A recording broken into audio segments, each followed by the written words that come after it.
Hey guys, and welcome back to The Dwarves. We are playing The Dwarves with the Dwarven Dwarves. Oh my goodness. By Right, the let's head up evening here. campfire, Bögnilim rummages around in his rucksack and pulls out a cheese wrapped in a cloth. Cheese. He sticks a fist-sized piece on a spit and grills it on the fire. There's nothing better than grilled cheese at the end of a long day.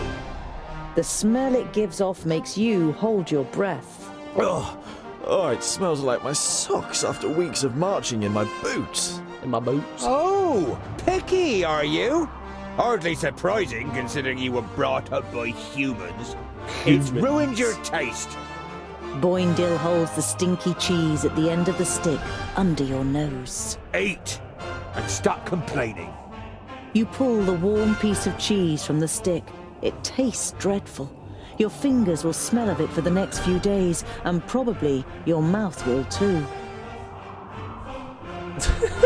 Alright. Just casual. Let's have a look at the Zijano.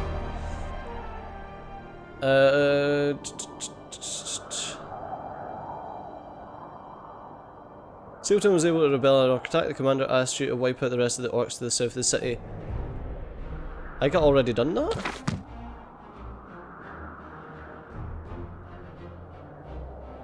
Or is it like, are there orcs here? Nope. While taking a rest, you see a cart trundling along the road not far away from you. Oh no, maybe not. A young couple are sitting on the box seat, clearly in love and more interested in each other than the rest of the world around them. The sight reminds you of a long unanswered question. So, I was wondering, what do female dwarves look like? Pretty. Very pretty. Very pretty. You were expecting a little more information. Do they have beards? No, I would say it's more like fluff. Oh, very attractive. And what do they do? I mean, are they warriors too? In our kingdom, most take care of domestic life.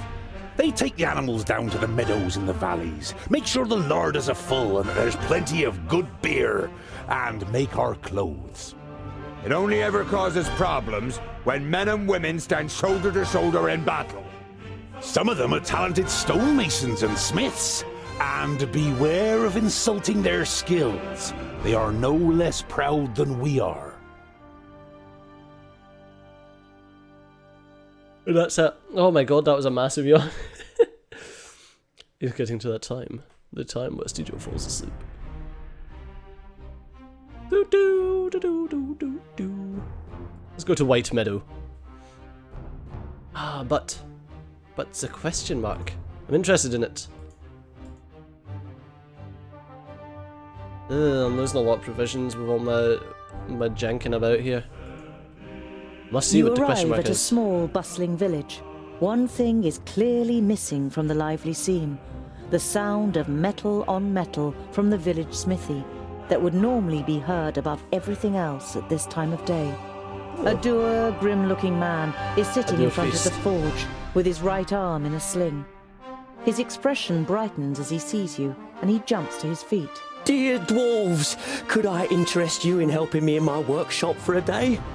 The man's expression is somewhere between and desperation religions. and hope. As you don't answer immediately, he continues. You will of course be royally rewarded for your work. I can offer you 100 gold pieces. I want to pay for my pigeon. Happened to your What arm, happened mate? to your arm? A stupid accident. A box of blanks fell down. I was trying to catch it. It will heal, fortunately, but I won't be able to wield my hammer for a while. You must have quite a backlog of work. You nod sympathetically. You always felt bad if you were ill or couldn't work in the forge for some reason or other. Loads. But if what I hear about the metalworking skills of the dwarves is true, it will be easy for you to manage it in a day.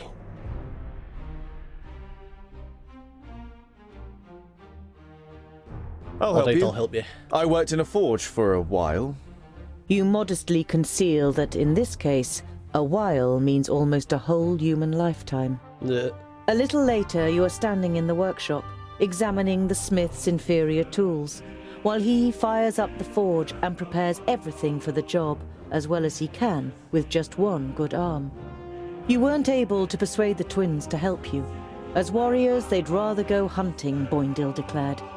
But you think it's more probable that you'll find them drinking beer. But you don't care.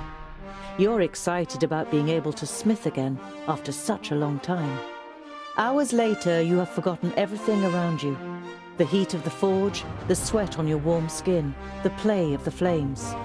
You're in your element and work as if in a trance.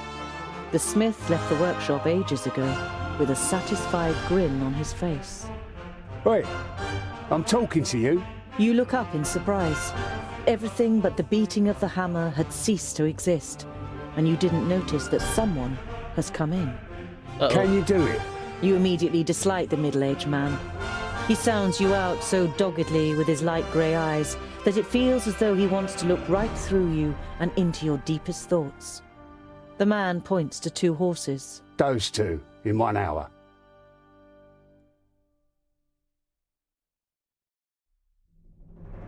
You want me to shoe these horses? No These 2 problem. need shoeing. Oh, no problem. The man doesn't look convinced, but you get to work with confidence after examining the horses' hooves. 2 more armed men are standing next to the horses, sizing you up. You concentrate on the work. The only sound you hear is the melodic beat of the hammer against the anvil. You keep track of the armed men out of the corner of your eyes. You suspect they are mercenaries. While you're fitting the 3rd horseshoe, another armed man enters the forge and speaks in hushed tones with the leader of the group. He's the only one here. The man nods in your direction, and you quickly shift your attention back to the work. You play it cool and complete the work. As the leader of the mercenaries pays you, you have the feeling that he is trying to transfix you with his eyes. The men leave the workshop without a word. So, you're mercenaries, I take it? You're only trying to engage in conversation, but the man looks at you incredulously, as if he didn't expect dwarves to be able to talk. Something like that. Got lots of work? Oh, do you know anything about the armies of orcs from the south? We can't complain. The man's tone makes it clear that the conversation has ended here. You carry out the work in silence. As the leader of the mercenaries pays you, you have the feeling that he is trying to transfix you with his eyes. The men leave the workshop without a word. Oh, I'm surprised they left without a word. The men join a larger group of horsemen, more than a dozen, outside the village. I'm following. You stay hidden and listen. Not here in the village. Go. Search the road between here and Clintal again. The other mercenaries nod and the group rides off. You can't make head nor tail of what's going on here, but you don't like it. You tell the twins about your encounter, and they decide to be especially vigilant over the next days. You spend the night in the smith's house and move on the next morning. Surprised they didn't whinge at me for like not actually finishing the job. In the early evening, you make an unusual discovery on the side of the road. A colourful trader's wagon has been carelessly abandoned, with not a soul in sight. I don't like the look of this one bit, Bögnilim. You take a look around there, I'll stay on this side. Tungdil, you check the surrounding area, and be careful.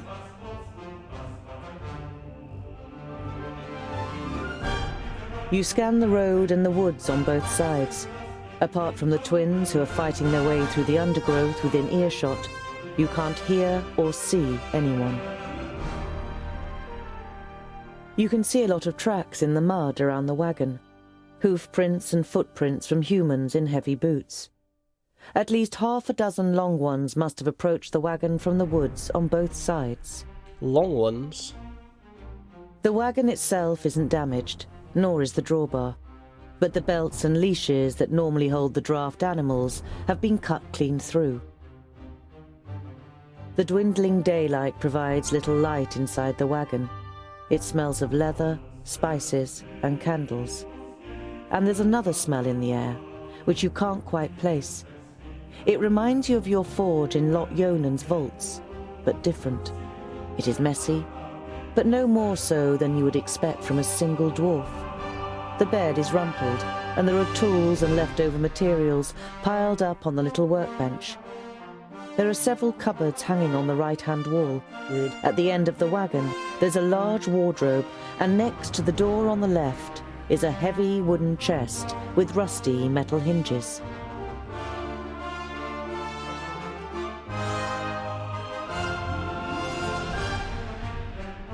Okay, so I can The do smaller cupboards okay. are piled high with a multitude of tins and boxes, all filled with odds and ends that the trader offered for sale to customers on his trips. Nothing of real interest. You reach for the knob of the wardrobe and then stop. The rug in front of the wardrobe squelches as you step on it, Ugh. as if you had stepped in a puddle. You try to work out what has soaked the rug, when suddenly the door of the wardrobe springs open and something bounces into you. You take a step back, and the realization of what hit you makes you take two more. Lying on the floor in front of you is the body of a dwarf, headless. His head has been cut clean from his neck. The dwarf is wearing clothes that look more like human robes and bears no coat of arms that would identify his kingdom. You didn't know him, but no one deserves to die like this. As you try to lift the lid of the chest, you realize that the lock has been broken out of the wood. You open the lid and look inside. Amongst clothes and some empty boxes, you find a loot case and a beautiful loot of the kind that humans build, as well as a bag of bread and cured meat.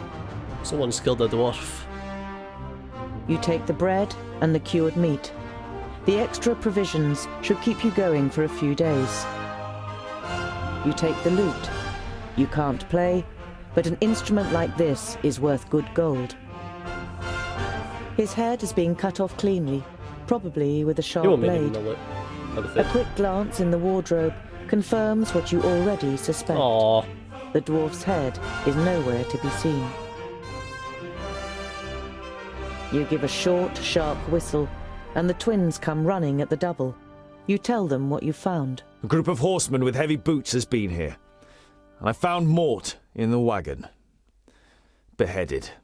I have a hunch that the mercenaries from Fallow Rock have something to do with this. Who's more? Wretched dwarf killers! You can tell that Boindil wants revenge and can understand his feelings well. You wrap the body in linen, dig a hole in the woods, and place the body in it. You lay a couple of his tools and other personal belongings you found in the wagon next to him. You wish there was more you could do for him. You continue on your journey in gloomy spirits. I got some provisions.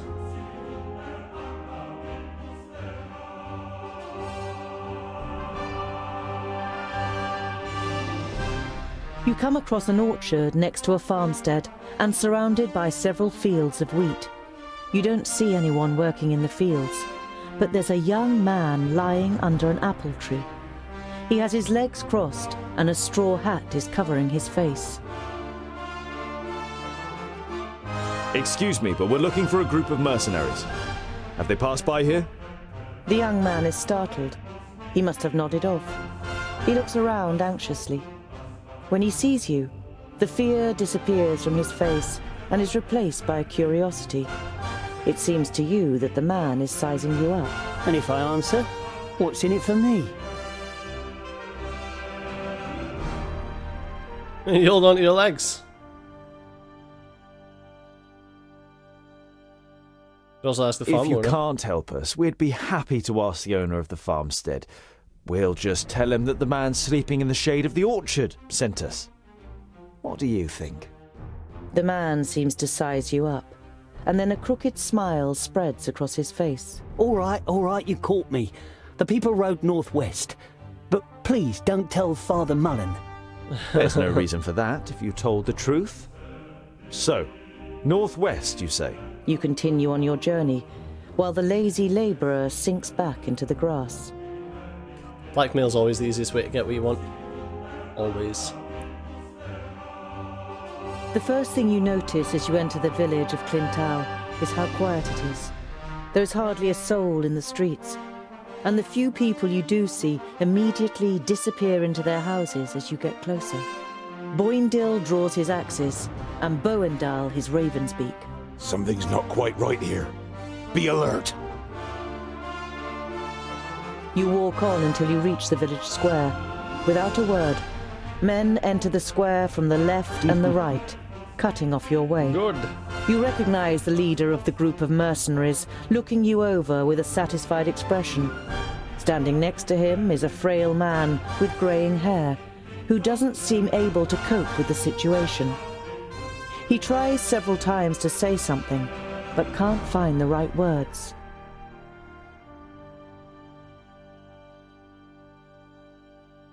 Say nothing. That's them! They're the ones who murdered the poor travelling trader Mort! We didn't know Murderers, that it was come called here, Mort. dwarf killer!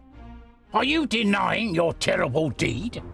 You were seen murdering poor old Mort, one of your kind in cold blood. The old man points unnecessarily to the leader of the mercenaries.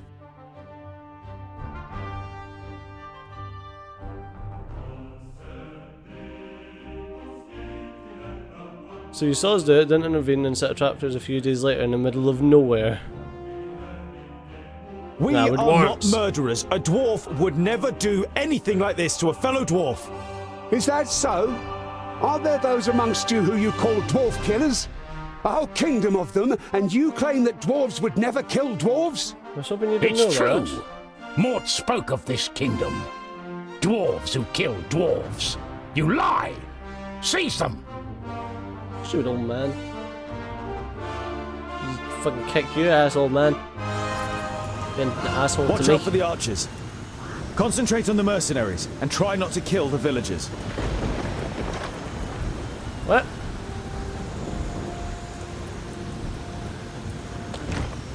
Start the fight. Okay, apparently we're getting fought at from here. Are you just a villager?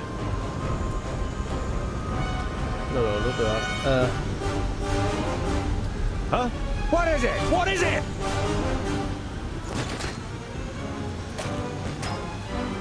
With I don't really care about not killing the villagers when the...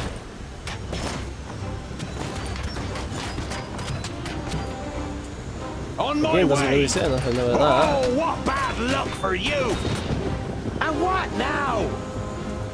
Yes? Huh? You... Jump to Yes. there.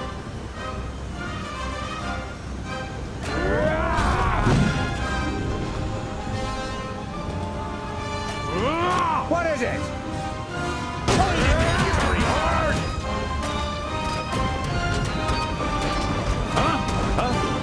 Huh? Yes. I'm just like As good as wrecking done. these villagers for no reason there. Hardly put up a fight. What is it?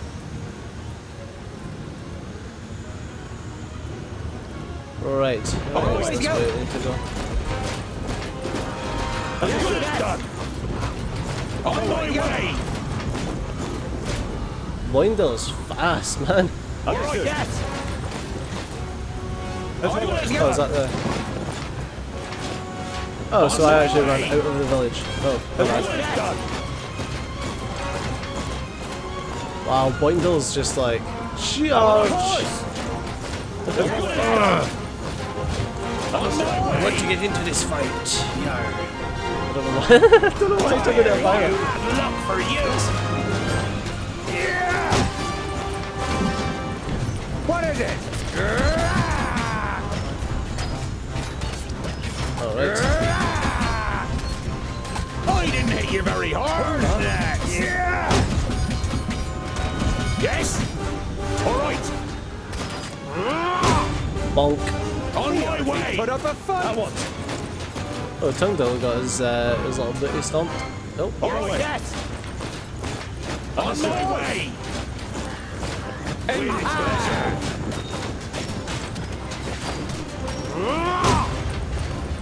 right. Tungdale. Huh? Yes? What is it? I need help over here! Quickly! At once. Tungdil, get out of the way, get out of the way! No, no, no, no! Okay, Tungdil's sitting down just now. Yes? Too easy! You're attacking a wheeled woman.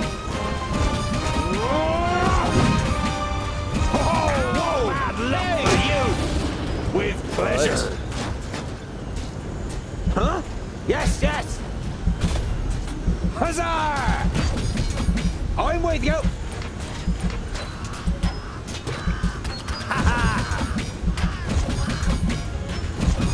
What is it? As good as done. Oh, wait, was that like... Are you doing some kind of just ridiculous man mode thing? I don't know what that was. I don't know if he just got like really angry or what, but unfortunately we're going to have to stop the episode there. But as always, thanks a lot for watching. I've been CG, but awesome. I'll see you next time. Bye bye.